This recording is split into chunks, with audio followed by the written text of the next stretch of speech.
theta is any angle, AB a point on its terminal side, and R the hypotenuse. These are the values of the different trigonometric ratios. These two tables, Table 1 and Table 2, are the basic reciprocal and quotient identities that we are going to use to simplify trigonometric expressions. We're also going to use the Pythagorean identity, sine squared theta plus cosine squared theta is equal to 1, which also can be expressed as tan squared theta plus 1 equal to secant squared theta when we divide by cosine squared theta, and 1 plus cotangent squared theta is equal to cosecant squared theta when we divide by sine squared theta. Sine theta over cosine theta is equal to tangent theta. Therefore, for number 1, it's really tangent theta multiplied by tangent theta, which is equal to tangent squared theta. For number 2, we have 1 divided by cosecant A, which is 1 over sine A, between parentheses, multiplied by cotangent A. You need to remember that cosecant A is equal to 1 over sine A. Now, division is the same as multiplication by the reciprocal. So it's really 1 multiplied by sine A over 1, which is sine A. And cotangent A is cosine A divided by sine A. Sine A cancel. We're left with cosine A. Sine squared theta plus cosine squared theta is equal to 1. If we divide by cosine squared, we get tangent squared theta plus 1 is equal to secant squared theta. We're going to replace secant squared theta by tangent squared theta plus 1 minus tangent squared theta. Tangent cancel, and the answer is 1.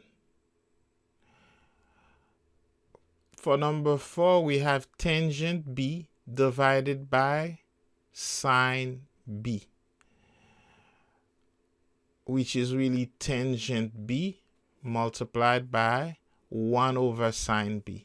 Division is the same as multiplication by the reciprocal. Now, tangent B is sine B over cosine B multiplied by 1 over sine B. Sine B cancel. So the answer is 1 over cosine B. 1 over cosine is secant. So the answer is secant B.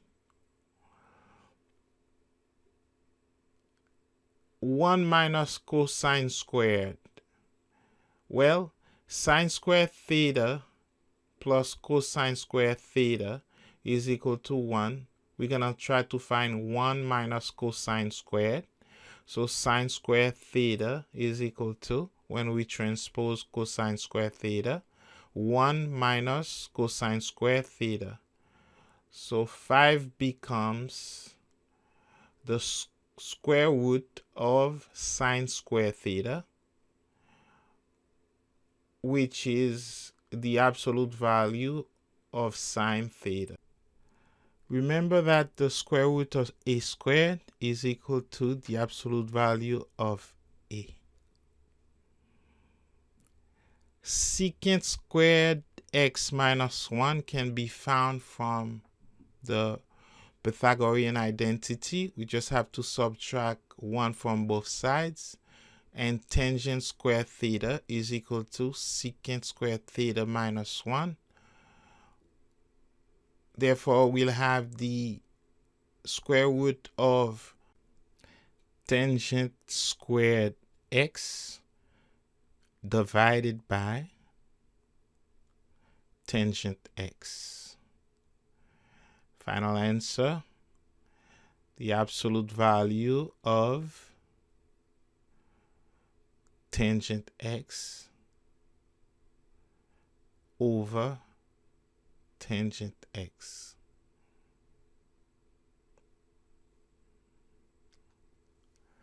We're going to simplify sine x cosine x over sine squared x.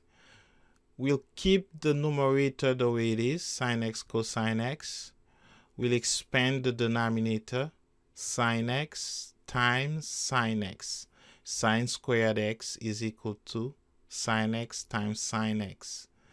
We're going to cancel sine x over sine x.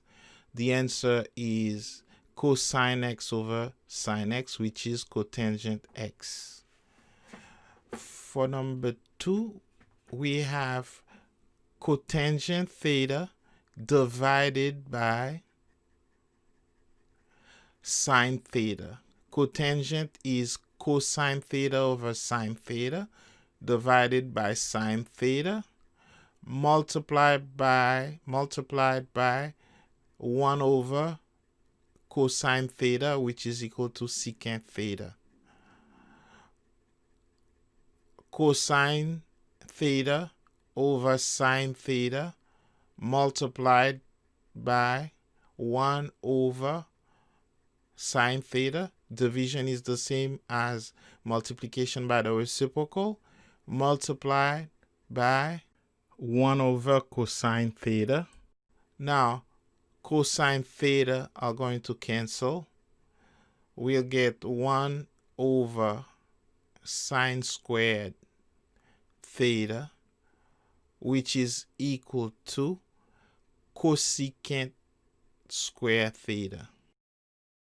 Square root of 1 minus sine square beta is equal to the square root of cosine squared beta, which is equal to the absolute value of cosine beta.